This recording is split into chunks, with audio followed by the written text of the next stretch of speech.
Hello students, good morning.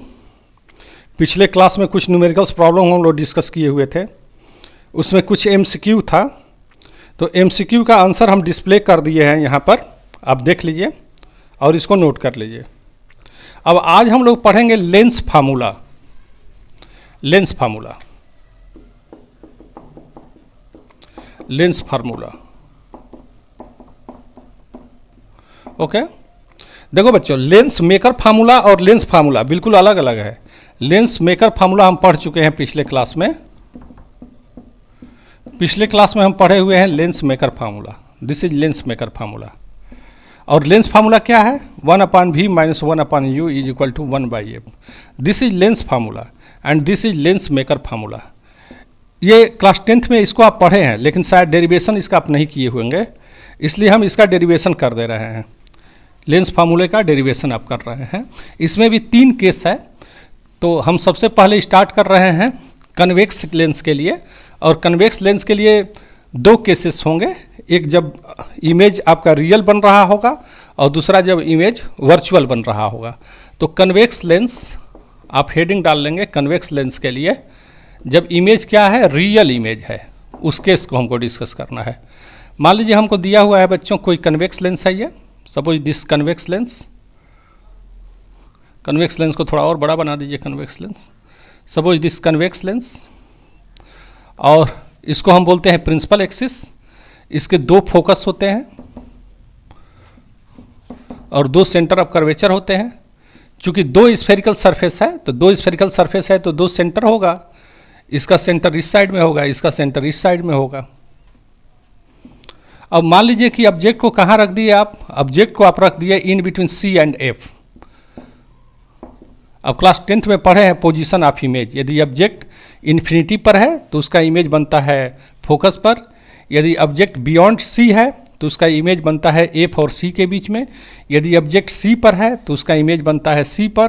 यदि object C और F के बीच में है तो उसका इमेज बनेगा बियॉन्ड C।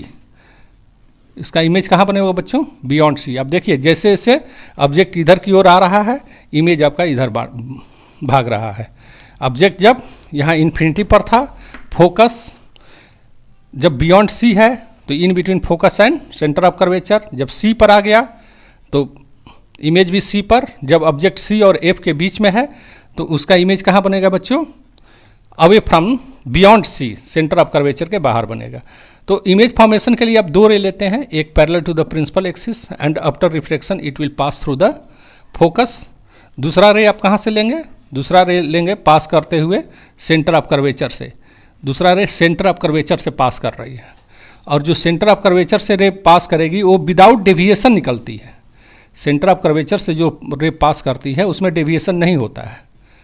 सॉरी, जो ऑप्टिकल सेंटर से, नॉट सेंटर ऑफ कर्वेचर, जो रे ऑप्टिकल सेंटर से पास कर रही है, पी को हम बोलते हैं ऑप्टिकल सेंटर। और कोई भी रे जो यदि ऑप्टिकल सेंटर से पास कर रही है तो उसमें कोई भी डेविएशन नहीं होता है। और देखिए, रिफ्रैक्शन के बाद 2 रे एक्चुअली यहाँ पर मीट कर रही हैं, तो हमको A-B- रियल इमेज बनता है। ओके, अब कोई यहाँ पर दिक्कत नहीं है। अब देखो बच्चों, हम स्टार्ट करते हैं। देखिए यहाँ पर ट्रेंगल, मान लीजिए ये पॉइंट M है, तो यहाँ से आप नॉर्मल ड्रॉ कर दीजिए। ये पॉइंट हमारा M है, तो यहाँ से आप नॉर्मल ड्रॉ करिए। नॉर्मल आपने ड्रॉ कर दिया। अब हम देखते हैं यहाँ पर, देखो triangle A-PB- is similar to triangle APB।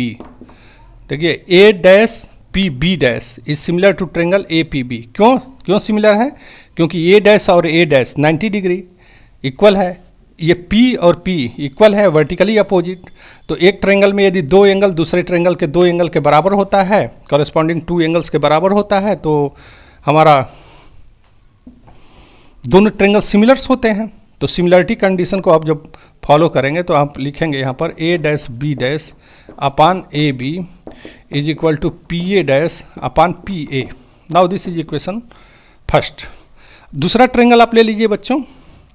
Now in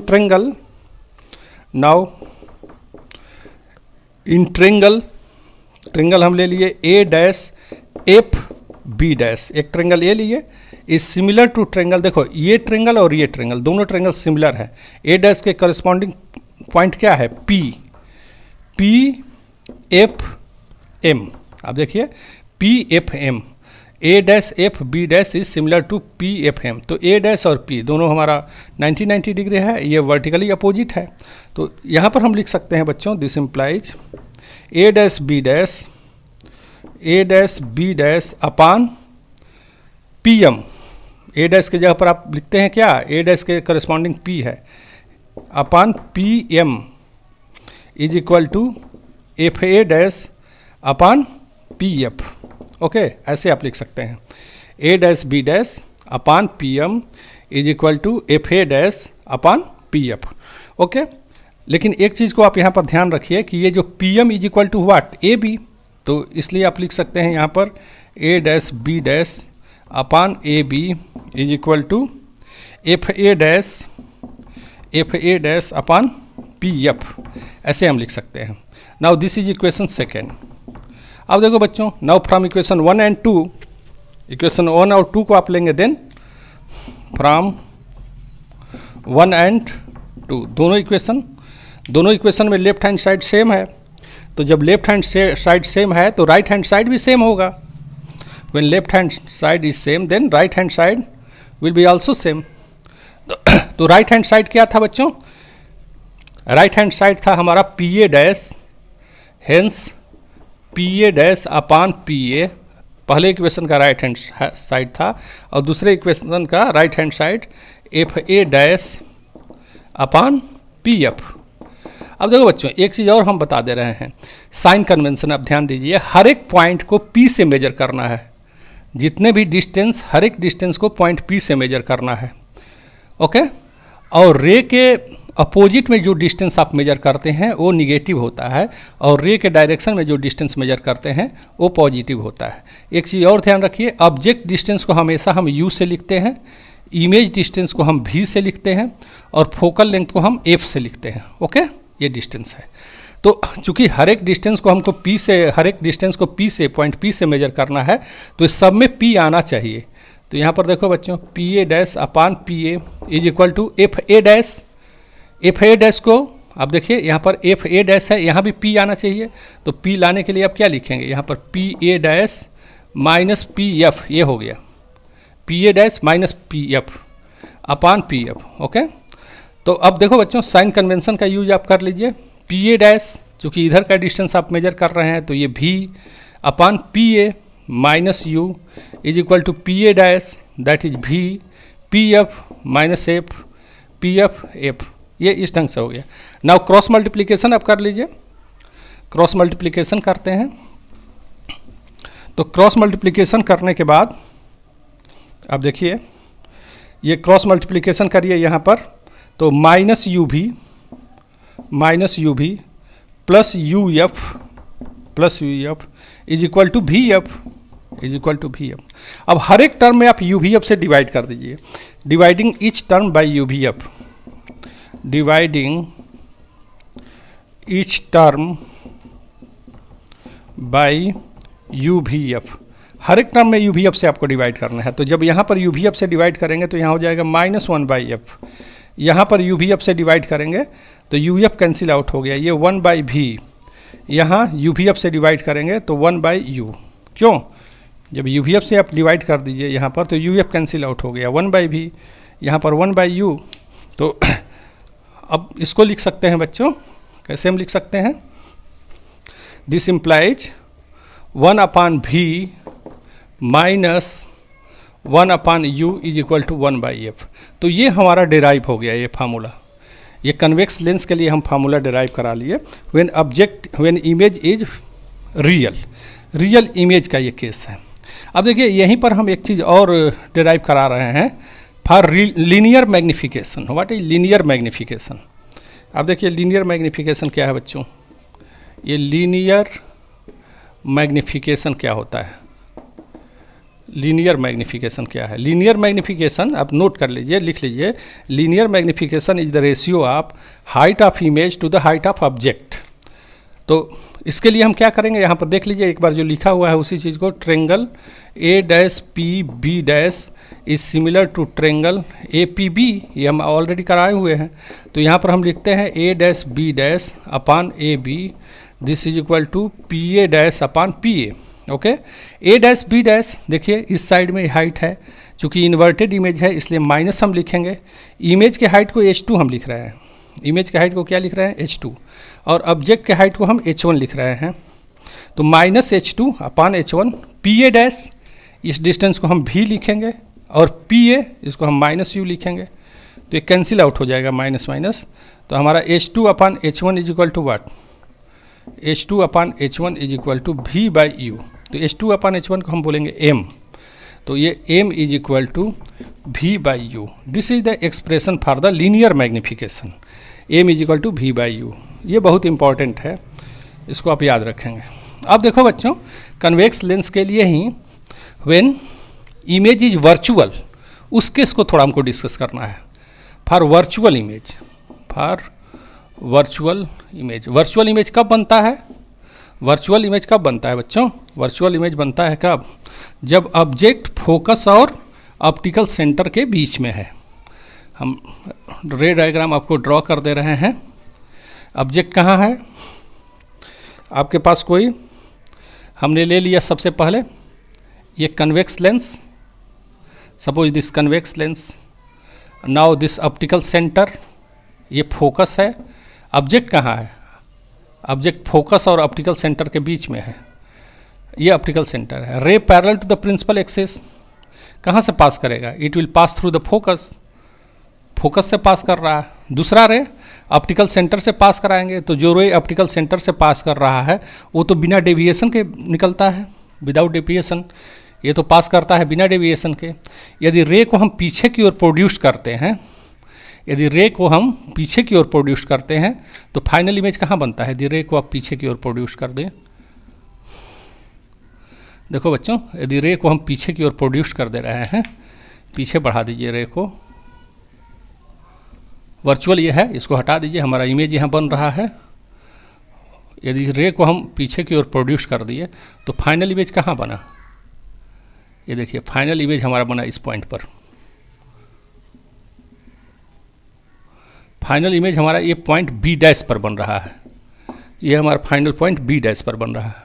okay, तो now this A dash B dash is the final image, A dash B dash is the image, virtual image, A dash B dash is the virtual image, okay, of the object AB formed by the convex lens when object is placed in between the focus and optical center P।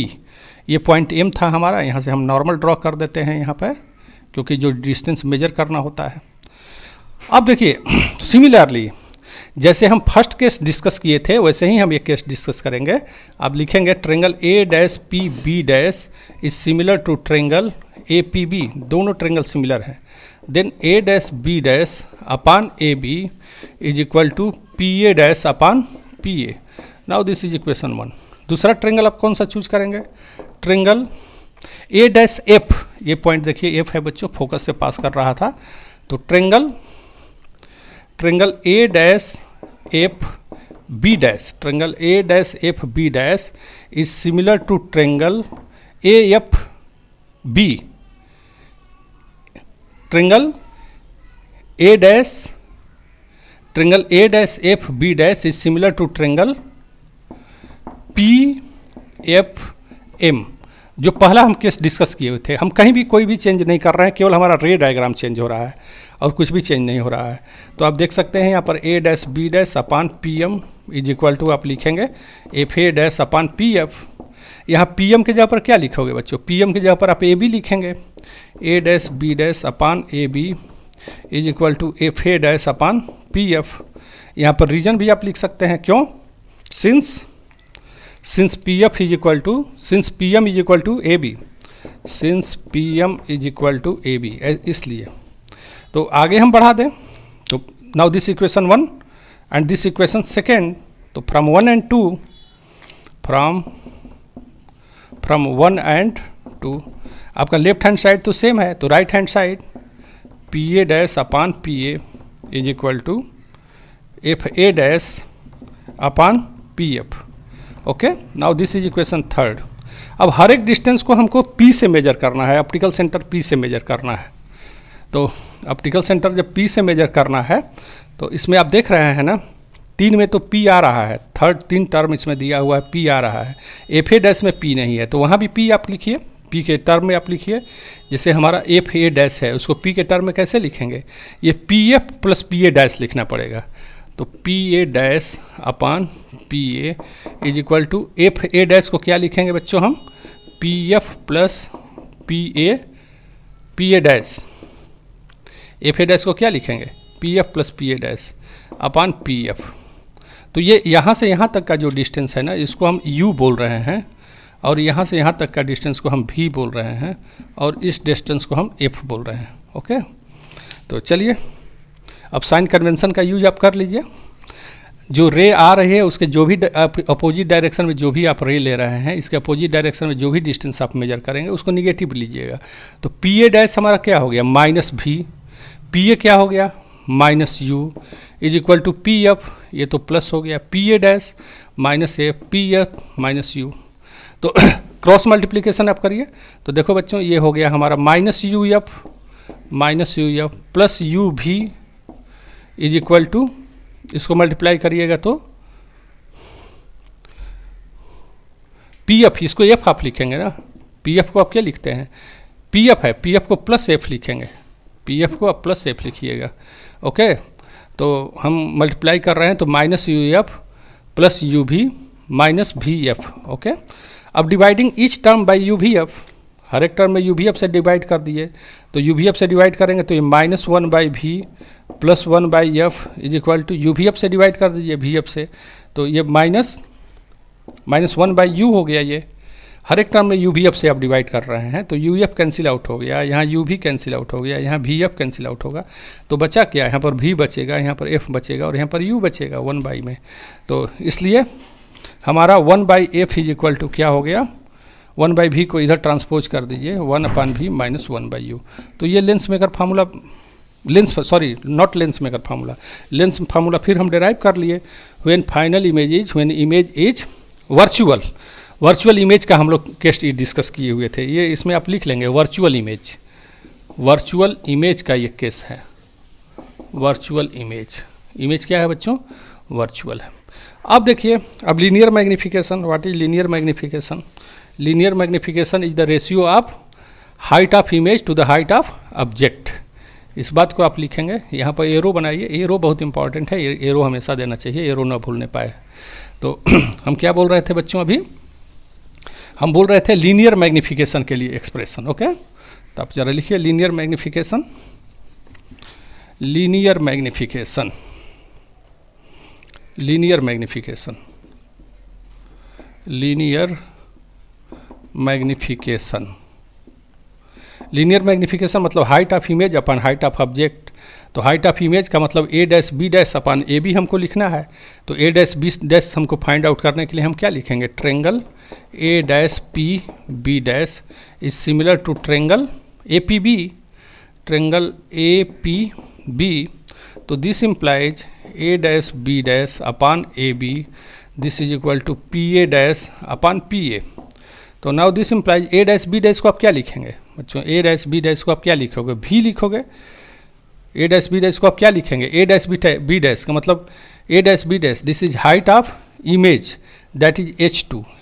ये चूँकि positive x direction में है इसलिए erect है, erect को हम H2 लिखेंगे, inverted को हम माइनस लिखेंगे, इरेक्ट को हम प्लस लिखेंगे और इन्वर्टेड को माइनस लिखेंगे।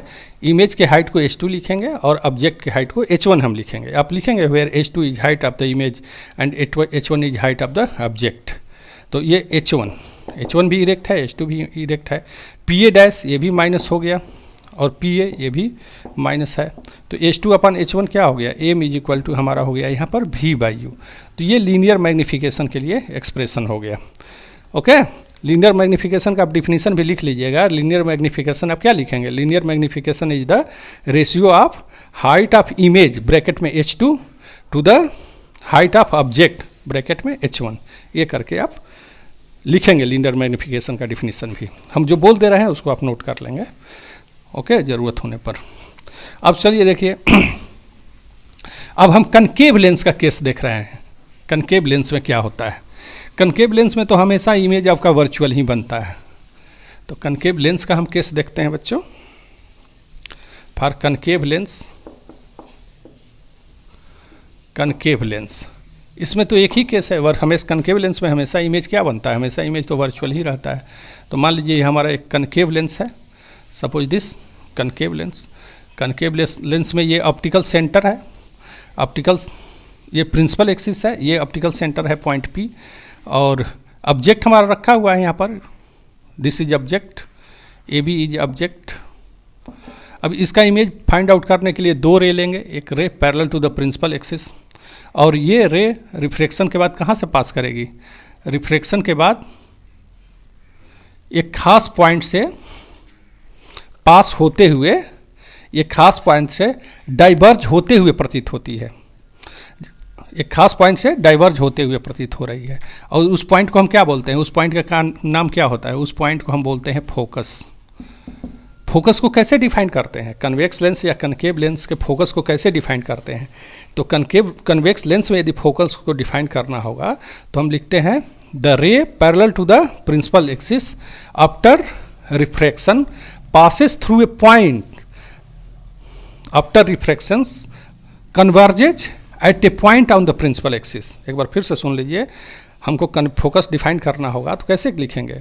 The ray parallel to the principal axis after refraction converges at a point on the principal axis, that point is known as focus। तो ये डिफिनीशन रहा कन्वेक्स लेंस के लिए। और लेकिन कनकेव लेंस के लिए यदि डिफाइन करना होगा तो आप क्या लिखेंगे? The ray parallel to the principal axis after refraction through the lens appear to diverge from a point on the principal axis. तो जिस पॉइंट से डाइवर्ज होते हुए प्रतीत होती है, that point is known as focus. तो ये डिफिनीशन रहा आपका कन्वेक्स लेंस के लिए और कनकेव लेंस के लिए। कनकेव लेंस के लिए डिफिनीशन फोकस का क्या होगा भाई?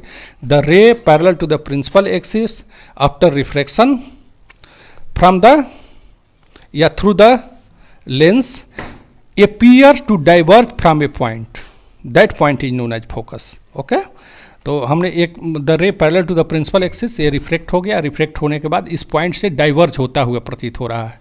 तो एक रे तो हम ये ले लिए, दूसरा हम रे कौन सा लेंगे? दूसरा रे आप कौन सा लेंगे बताइए? दूसरा रे ले लीजिए जो कि ऑप्टिकल सेंटर से पास कर रहा है।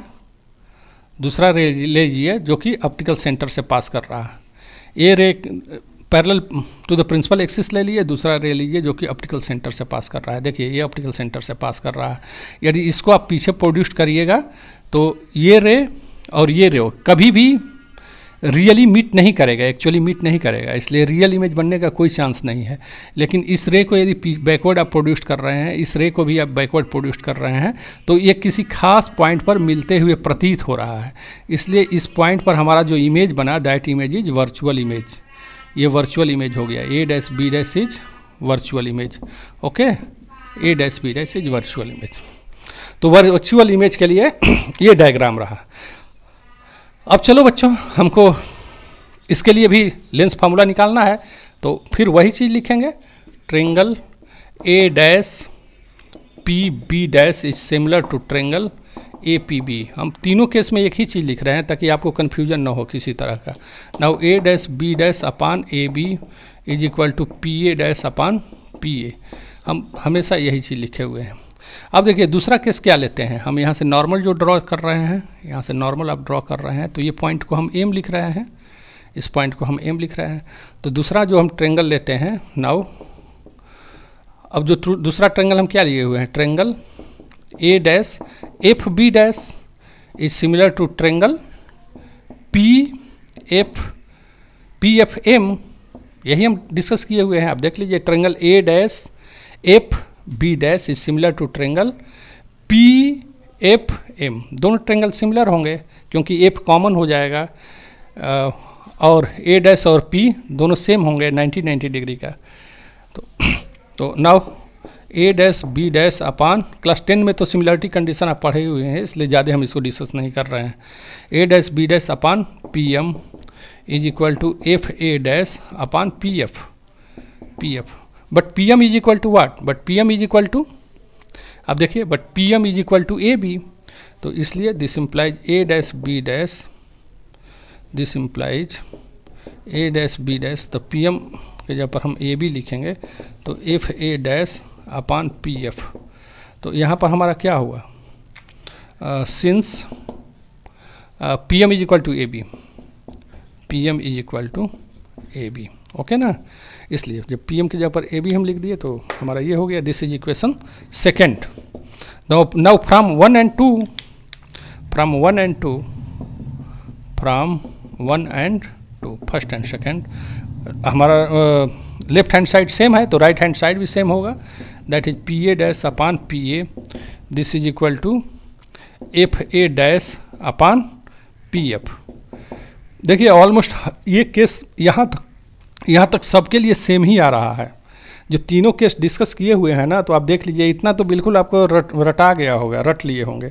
बस दिक्कत यहीं पर आती है, साइन कन्वेंशन जब हम यूज करते हैं तो जो भी चेंज हो रहा है इसके बाद ही चेंज हो रहा है। तीनों केस में एक ही चीज़ है, हम चाहते तो नहीं भी पढ़ाते, एक करके उसके बाद हम आगे बढ़ जाते हैं। ये तीनों के लिए हम केस डिस्कस कर लेते हैं। तो ऑब्जेक्ट के डिस्टेंस को हम क्या लिखते हैं बच्चों, ऑब्जेक्ट डिस्टेंस को हम यू लिखते हैं, इमेज डिस्टेंस को हम क्या लिखते हैं, भी लिखते हैं, और जो फोकस है उसको क्या लिखते हैं, एफ लिखते हैं। यहाँ पर देखिए ये जो तीनों है यू भी एफ, रे के अपोजिट डायरेक्शन में ही है तीनों डिस्टेंस। तो पहले तो ये साइन कन्वेंशन का पहला जो रूल है, सभी डिस्टेंस को हमको ऑप्टिकल सेंटर से पास करना है। इसका मतलब ये जो चार टर्म आए हैं चारों में हमको पी आना चाहिए, ऑप्टिकल सेंटर वाला पॉइंट पी आना चाहिए, that is P A dash upon P A is equal to F A dash को क्या लिखेंगे, देखो बच्चों एफ ए डैश को आप लिखेंगे P F minus P A dash, P F minus P A dash ऐसा लिखेंगे अपान पी एफ, ओके। अब देखिए साइन कन्वेंशन का यूज कर लीजिए, this implies P A dash minus भी, P A minus U, P F. Concave lens का focal length negative होता है, ये बात को ध्यान रखना है। कन्वेक्स लेंस का फोकल लेंथ पॉजिटिव होता है और कनकेव लेंस का फोकल लेंथ निगेटिव होता है। तो पी एफ के लिए हमको माइनस एफ लिखना होगा, फिर P A dash minus minus plus हो जाएगा, फिर P F minus F, negative होता है और यहाँ पर निगेटिव आया भी है। तो फिर आप क्रॉस मल्टीप्लिकेशन करिए तो minus minus plus U F minus U V is equal to V F. Now dividing each term by U V F, dividing each term by U V F, dividing each term by U V F, dividing each term by U V F. हर एक term में U V F से divide कर दीजिए, तो यहाँ U F cancel out होगा तो बचेगा क्या, यहाँ पर 1 बाई भी बचा। यहाँ पर यू वी एफ डिवाइड करेंगे तो ये 1 बाई एफ हो गया, यहाँ पर वी एफ डिवाइड करेंगे तो 1 बाई यू हो जाएगा। तो हमारे पास क्या मिल जाएगा, यहाँ पर हमको मिला 1 upon v minus 1 upon u, this is equal to 1 by f. तो ये तीनों केस में हमको लेंस फार्मूला सेम आ रहा है, 1 upon v minus 1 by u is equal to 1 by f. Now linear magnification, इस केस में भी आप लिखिए पहले तो लीनियर मैग्निफिकेशन का definition. Linear magnification is the ratio of height of image to the height of object. तो height of image और हाइट ऑफ ऑब्जेक्ट निकालने के लिए हमको triangle A dash P B dash is similar to triangle A P B, triangle A P B, ये हो गया। तो this implies A dash B dash upon A B is equal to P A dash upon P A, okay. A dash B dash, देखो बच्चों ये image जो हमारा बन रहा है ना इरेक्ट है, तो इरेक्ट वाले को हम बोले थे आप पॉजिटिव लीजिए, तो ए बी भी इरेक्ट है। पी ए डैश माइनस भी, P A minus u, H two upon H one is equal to M is equal to v by u, ये हो गया। This is the formula for linear magnification of the concave lens. तो तीनों case में हम देख रहे हैं कि linear magnification v by u ही आ रहा है। 3 केस हम लोग बच्चों डिस्कस कर लिए। चलिए और हम अब आगे बढ़ रहे हैं। हमको लीनियर मैग्निफिकेशन ही जब हमको निकालना है, मान लीजिए यू और एफ के टर्म में यदि हमको लीनियर मैग्निफिकेशन पूछ रहा है या भी और एफ के टर्म में पूछ रहा है, तो उस केस में हम कैसे करेंगे। देखिए हमारे पास है 1 upon v minus 1 by u is equal to 1 by v 1 by F. अब हर एक टर्म में हम भी से मल्टीप्लाई कर दें, then v upon v minus v by u is equal to v by f, ये हो गया। तो v by v this implies this is 1, और ये v बाई यू को हम m लिख रहे हैं। Now this v by f, तो हमारा क्या हो गया बच्चों, ये m इज इक्वल टू हमारे पास आ गया 1 माइनस v बाई एफ। तो ये m is equal to f minus v upon f, ये लीनियर मैग्निफिकेशन हो गया in terms of v and f। यदि ये बात आएगी लीनियर मैग्निफिकेशन के लिए, तो हम यहाँ पर निकाल लिए linear magnification in terms of f and v। Okay, तो ये m इज इक्वल टू यहाँ पर देख लीजिए 1 upon v minus 1 upon u is equal to, यहाँ पर हेडिंग डाल लीजिए linear magnification in terms of linear magnification in terms of linear magnification in terms of v and f। देखो v और f से के टर्म से हमको निकालना होगा ना, तो v और f के टर्म में हमको निकालने के लिए तो v से ही हम v से मल्टीप्लाई करेंगे। देखिए v से मल्टीप्लाई किए, v से मल्टीप्लाई किए, v से मल्टीप्लाई किए, तो v बाई v ये 1 हो गया, ये v माइनस f हो गया, ये v माइनस एफ हो गया, सॉरी ये v से v कैंसिल आउट हो गया, ये v बाई यू हो गया, ये v बाई एफ, तो ये 1 हो गया। v बाई यू को आप m लिखते हैं, v बाई एफ, m को आप ट्रांसपोज कर दीजिए, तो 1 minus v by F upon F.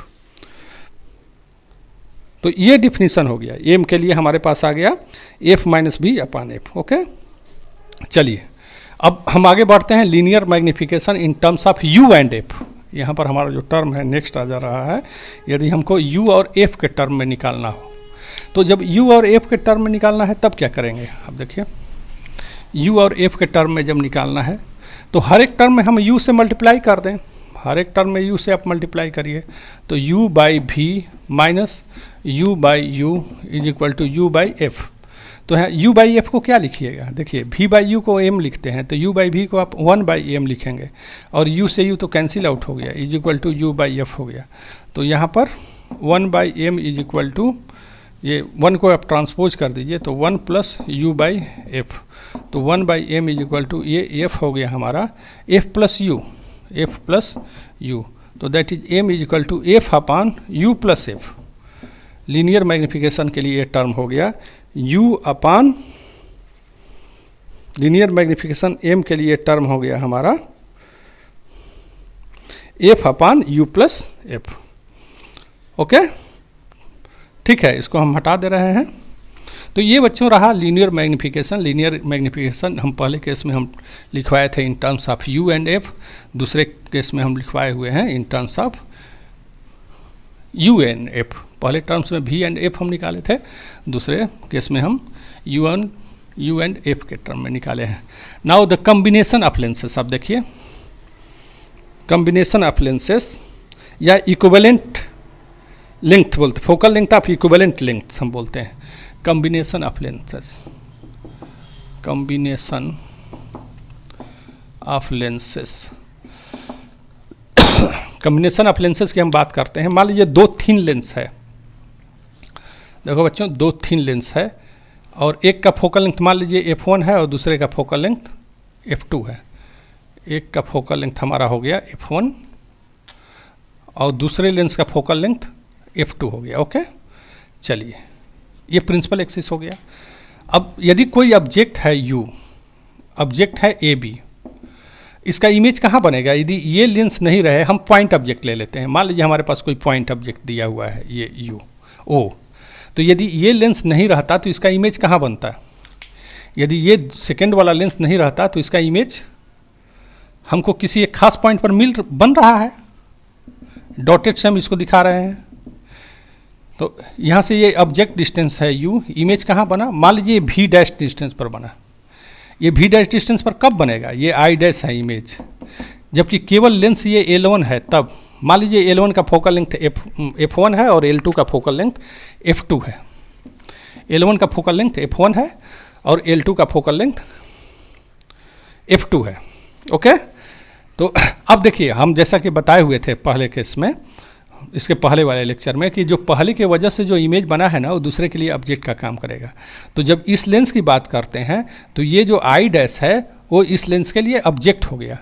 और जब दूसरा रे हम लेंगे, दूसरा लेंस भी हम रख देंगे, तो रे एक बार और डेविएट करेगा और डेविएट करके फाइनल इमेज हमारा यहाँ पर बनेगा आई।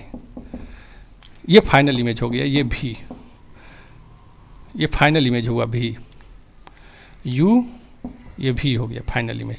तो for first lens, for L1, first lens L1 के लिए हम क्या लिखेंगे, हमारे पास फार्मूला तो यही है 1/v minus 1/u is equal to 1/f1।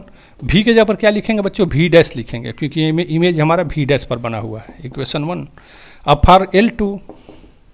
For L2 दूसरे लेंस के लिए आप क्या लिखेंगे, अब जो v डैश है ना, ये जो v डैश है वो दूसरे लेंस के लिए u हो जाएगा। तो यहाँ पर दूसरे लेंस के लिए आप लिखेंगे 1/v माइनस 1/u। u के जगह पर क्या लिखेंगे भाई, जो i डैश हो गया यही इस लेंस के लिए u हो गया, तो ये v डैश ही u हो जाएगा दूसरे के लिए, v dash is equal to 1/f2। This is equation second. Now adding 1 and 2, adding 1 and 2, दोनों इक्वेशन को यदि हम ऐड कर देते हैं तो v डैश कैंसिल आउट हो जाएगा। तो 1/v minus 1/u is equal to 1/f1 plus 1/f2, 1/f1 plus 1/f2। Okay, इसको इक्वेशन हम थर्ड का लिए, आप नोट कर लीजिए इस सबको। अब देखो बच्चों, ये यदि कम्बिनेशन है और कम्बिनेशन में यदि फाइनल, यदि ऑब्जेक्ट कहाँ पर है, इन्फिनिटी पर है, तो if u is equal to infinity, यदि ये ऑब्जेक्ट कहाँ था, इन्फिनिटी पर था, तो इमेज इसका कहाँ बनेगा, v कहाँ बनेगा, दोनों के वजह से जिस पॉइंट पर भी इमेज बन रहा है उसी को हम इक्विवेलेंट फोकल लेंथ बोलेंगे। कॉम्बिनेशन ऑफ लेंस में हम क्या पढ़ रहे हैं, यहाँ पर इक्विवेलेंट फोकल लेंथ की बात कर रहे हैं, equivalent focal length, equivalent focal length की हम बात कर रहे हैं यहाँ पे। ओके, तो हेंस 1/v के जगह पर आप लिखेंगे 1/v, 1/infinity हो गया ये, is equal to 1/f1 plus 1/f2। तो नाउ स्टूडेंट्स हम लिख सकते हैं यहाँ पर, we can write equivalent focal length what, 1/f is equal to 1/f1 plus 1/f2। This is the expression for the equivalent focal length. यदि एक lens और रहता तो 1/f3 होगा। For n lens in contact, for n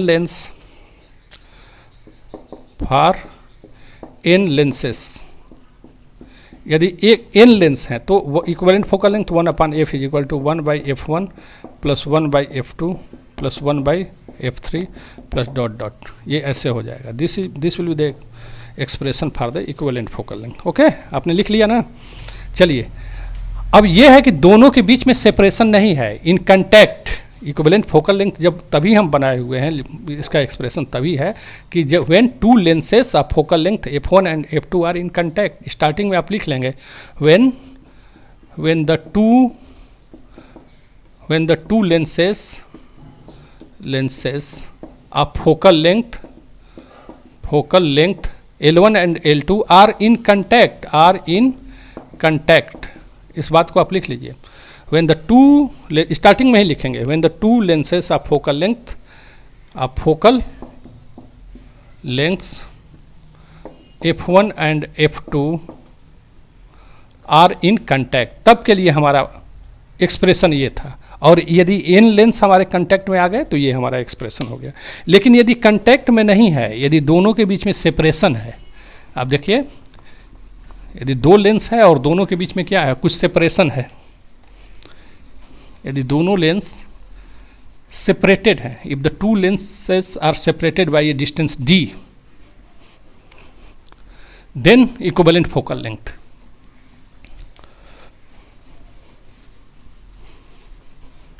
If the two focal lengths, if the two lenses are separated by a distance small d, मान लीजिए एक lens हमारे पास ये है और दूसरा लेंस हमारे पास ये है, और दोनों के बीच में डिस्टेंस क्या है बच्चों, स्मॉल d है। ओके, तो इस केस में इक्विवेलेंट फोकल लेंथ क्या हो रहा है, एक लेंस हमारा L1 है, दूसरा लेंस L2 है, तो इक्विवेलेंट फोकल लेंथ कितना होगा 1/f is equal to 1/f1 plus 1/f2 minus d/f1f2। Okay, इसको भी आप ध्यान रखिएगा। यदि दो लेंस है और दोनों के बीच में फोकल लेंथ, दोनों के बीच में सेपरेशन स्मॉल d है, then what will be the equivalent focal length, that is 1/f1 plus 1/f2 minus d/f1f2। और यदि if d is equal to 0, इस केस में ही if d is equal to 0 यानी दोनों कंटेक्ट में आ गए, then 1/f is equal to 1/f1 plus 1/f2। Okay, तो इस ढंग से रहा बच्चों। चलिए अब हम डिस्कस करते हैं now power of the lens. What is power of the lens? Power of the lens is the reciprocal of its focal length. Okay, जिसका फोकल लेंथ ज़्यादा है उसका पावर कम है। What is power of the lens की जब बात करते हैं तो power of the lens, power of the lens is the reciprocal, power of the lens is the reciprocal of its focal length, of its focal length. और ये focal length किस में होना चाहिए, इन मीटर, ये फोकल लेंथ मीटर में है, that is p is equal to 1/f। ये f किस में है बच्चों, ये मीटर में है, और it is denoted by a letter capital D।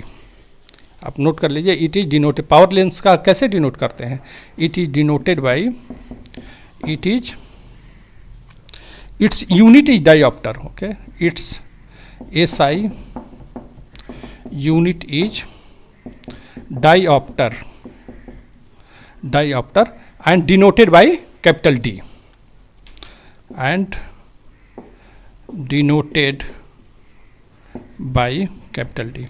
तो लेंस के पावर को कैसे हम डिनोट करते हैं बच्चों, कैपिटल D से डिनोट करते हैं। यूनिट क्या होता है, डायोप्टर होता है, डायोप्टर को हम कैपिटल D से डिनोट करते हैं।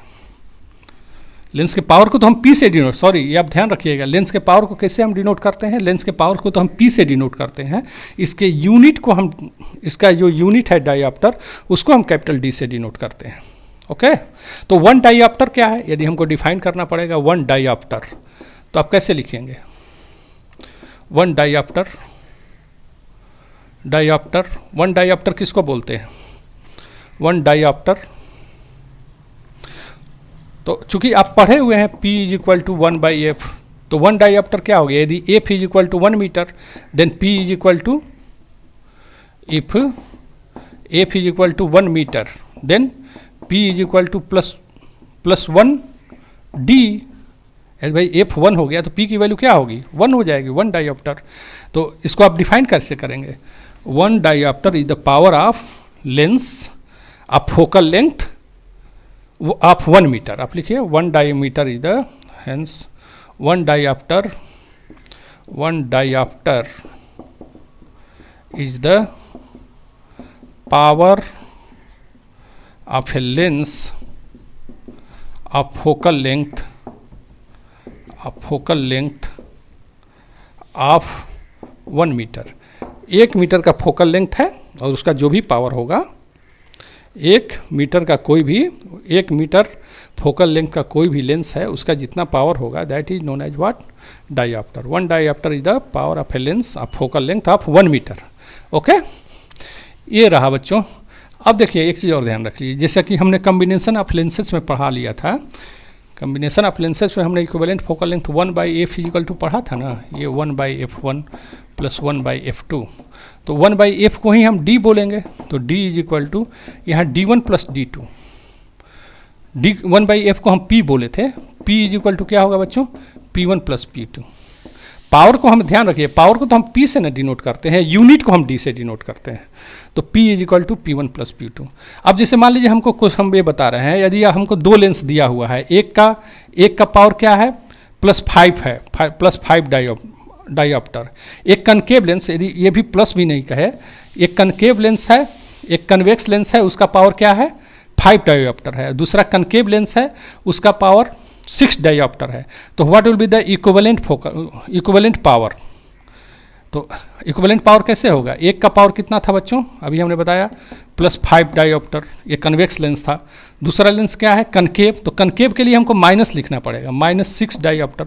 अब दोनों को यदि कंटैक्ट में रख देंगे तो पावर कितना हो जाएगा, -1 डायोप्टर हो जाएगा। यानी दोनों मिल करके उनका इक्विवेलेंट पावर 1 डायोप्टर हो गया। और उसका नेचर क्या हो गया, ये माइनस साइन शो कर रहा है कि उसका नेचर कनकेव हो गया, यानी वो कनकेव लेंस की तरह व्यवहार करेगा। एक कन्वेक्स लेंस दिया हुआ था जिसका कि पावर 5 डायोप्टर था, दूसरा कनकेव लेंस दिया हुआ था जिसका पावर 6 डायोप्टर था। दोनों को हमने कंटैक्ट में रख दिया, तो जब कंटैक्ट में रखा तो इक्विवेलेंट पावर कितना हो गया, -1 डायोप्टर। अब कोई बोलेगा कि इसका नेचर क्या होगा बच्चों, तो चूंकि निगेटिव साइन आ गया है तो निगेटिव साइन ये बता रहा है कि उसका नेचर कनकेव लेंस का होगा, कनकेव लेंस जैसा ये व्यवहार करेगा। चलिए एक न्यूमेरिकल्स प्रॉब्लम हम आपको बता रहे हैं, आप लिखिए। कनकेव एक हम न्यूमेरिकल्स प्रॉब्लम हम डिस्कस कर दे रहे हैं बच्चों। न्यूमेरिकल देखो, न्यूमेरिकल प्रॉब्लम हम लिखवाएंगे नहीं, बस आप समझ लीजिए। हमको एक कन्वेक्स लेंस दिया हुआ है, हमको क्या दिया बच्चों, एक कन्वेक्स लेंस दे दिया और एक स्क्रीन दिया हुआ है, हमको कहीं पर एक स्क्रीन दे दिया है। ओके, आप ध्यान से क्वेश्चन समझ लीजिए। हमको एक कन्वेक्स लेंस दिया हुआ है और एक स्क्रीन दिया हुआ है, एक ऑब्जेक्ट है, यहाँ पर कोई भी ऑब्जेक्ट है।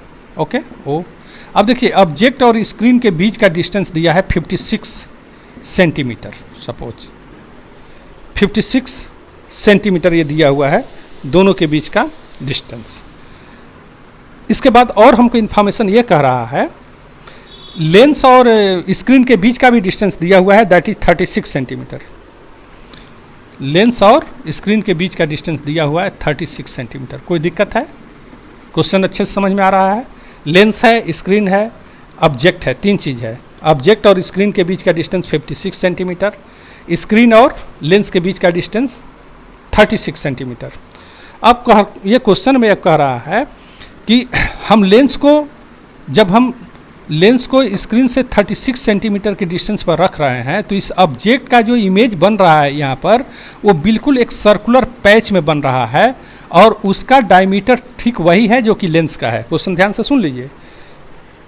जो इमेज बना स्क्रीन पर वो कैसा इमेज बना, बिल्कुल सर्कुलर बना, सर्कुलर पैच बन रहा है। ये पॉइंट का पॉइंट इमेज नहीं बन रहा है, एक सर्किल बन रहा है, एक सर्कुलर पैच बन रहा है। और किस टाइप का उसका डायमीटर क्या है बच्चों, जो ये लेंस का डायमीटर है वही ये इमेज है। इस पॉइंट ओ का इमेज ऐसा बन रहा है, पॉइंट का पॉइंट इमेज नहीं बन रहा है, बल्कि कैसा बन रहा है, बिल्कुल गोला बन रहा है, सर्कुलर बन रहा है। ओके, सर्कुलर पैच है, आपको समझ में आ रहा होगा। और ये इमेज कैसे बनेगा इसका थोड़ा देख लीजिए, इमेज का फॉर्मेशन भी। एक रे लेंगे हम, ये रे इधर से गया, इसका ये रिफ्लेक्ट होकर के यहाँ पर आ रहा होगा, फिर जो नीचे से रे जा रहा है रिफ्लेक्ट होकर कहाँ से जा रहा होगा बच्चों, यहाँ पर जा रहा होगा, रिफ्लेक्ट होकर के यहाँ पर जा रहा होगा। तभी ना फाइनल इमेज दोनों रिफ्लेक्शन के बाद एक ये रे आया, रिफ्लेक्शन के बाद यहाँ पर आया, और जो नीचे से जो रे जा रहा है रिफ्लेक्शन के बाद इस पॉइंट पर आया। और बीच के जो रे होंगे इसी ढंग से जो बीच के भी रे हैं वो भी जा रहे होंगे, और पूरा का पूरा हमारा ये पॉइंट न बन करके सर्किल बन गया। ओके, कोई दिक्कत। अब देखिए ये जो ट्रेंगल की जब हम बात करेंगे, मान लीजिए कोई ट्रेंगल हम यहाँ पर ये यहाँ से यहाँ तक के डिस्टेंस को हम एम एन डिनोट कर रहे हैं, एम एन, और ये जो इमेज बन रहा है ए बी हम कह रहे हैं। तो देखिए एम एन और ए बी दोनों सेम है, ये ध्यान रखिएगा, एम एन और ए बी दोनों सेम है। तो ये साइड और ये साइड दोनों सेम हो गया, और ये एंगल और ये एंगल वर्टिकली अपोजिट एंगल है, ये दोनों एंगल भी सेम हो गया। इस पॉइंट को ऑप्टिकल सेंटर P मान लीजिए, इस पॉइंट को आप O डैश पॉइंट मानिए, और आप एम एन मांगने हैं, ये P माने हैं तो इसको आप P डैश कह लीजिए। ओके, तो जब दोनों ट्रेंगल की जब आप बात करते हैं, दोनों ट्रेंगल की बात करते हैं, कौन कौन सा triangle, triangle M O dash N और triangle A O dash B, ये देखो बच्चों दोनों ट्रेंगल सिमिलर होंगे, और दोनों ट्रेंगल सिमिलर हैं दोनों ट्रेंगल जब सिमिलर हो गए, और दोनों ट्रेंगल देखो, दोनों ट्रेंगल सिमिलर तो हैं ही, दोनों ट्रेंगल कन्ग्रुएंट भी होंगे, दोनों ट्रेंगल कन्ग्रुएंट भी होंगे। तो जब दोनों ट्रेंगल कन्ग्रुएंट हो गए तो O P O dash P is equal to O P, O dash P is equal to O P. और जब ओ डैश पी और ओ पी दोनों अब क्लास 10th में पढ़े हुए हैं, सिमिलरिटी भी पढ़े हैं और कन्ग्रुएंसी भी पढ़े हैं, तो सिमिलरिटी और कन्ग्रुएंसी दोनों का आप हेल्प लीजिए और दोनों के हेल्प ले करके आप फाइंड आउट करिए कि O dash P dash is equal to O dash P और ओ डैश पी डैश दोनों सेम है। और जब दोनों सेम हो गए और यहाँ से यहाँ तक का डिस्टेंस 36 सेंटीमीटर है, तो ये डिस्टेंस कितना हो जाएगा, ये 18 सेंटीमीटर है। कोई डाउट? नो, कोई डाउट नहीं है। और ये डिस्टेंस कितना होगा बच्चों, ये आपको ये डिस्टेंस कितना हो गया, ये 18 सेंटीमीटर हो गया। तो ये डिस्टेंस कितना हो गया बच्चों, ये पूरा 56 है, ये 36 है, तो ये 20 सेंटीमीटर हो गया, ये डिस्टेंस 20 सेंटीमीटर हो गया। ये डिस्टेंस कितना हो गया, 20 सेंटीमीटर हो गया। ओके, तो अब देखिए ये डिस्टेंस हमारा ऑब्जेक्ट ओ है, ओ का इमेज कहाँ पर बन रहा है, ओ डैश पर बन रहा है। तो उस केस में 1/v minus 1/u is equal to 1/f। 1/v किधर है, इधर का डिस्टेंस 18 सेंटीमीटर है, 1/18। u कितना है, 20 है, तो माइनस में प्लस हमको लिखना पड़ेगा, इज इक्वल टू 1/f। इसको आप सॉल्व कर दीजिए, कितना होगा ये 180, तो आपका ये हो गया 10 + 9 1/f, तो that is 19/180 is equal to 1/f। इसका मतलब f इज इक्वल टू 180/19 इतना सेंटीमीटर हो गया।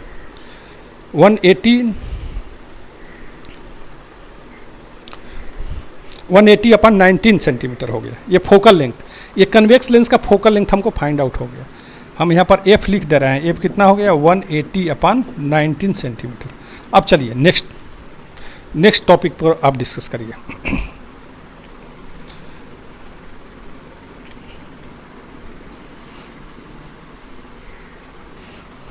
अब सुनो, देखो अब ये कह रहा है बच्चों ना कि ये नेक्स्ट इसी क्वेश्चन में ही कह रहा है, ध्यान दीजिए, क्वेश्चन में भी कह रहा है कि इसको हम इस लेंस को कहाँ पर डिस्प्लेस करें, इस लेंस को या ऑब्जेक्ट को, लेंस को रहने दीजिए, ये तो हो गया ना।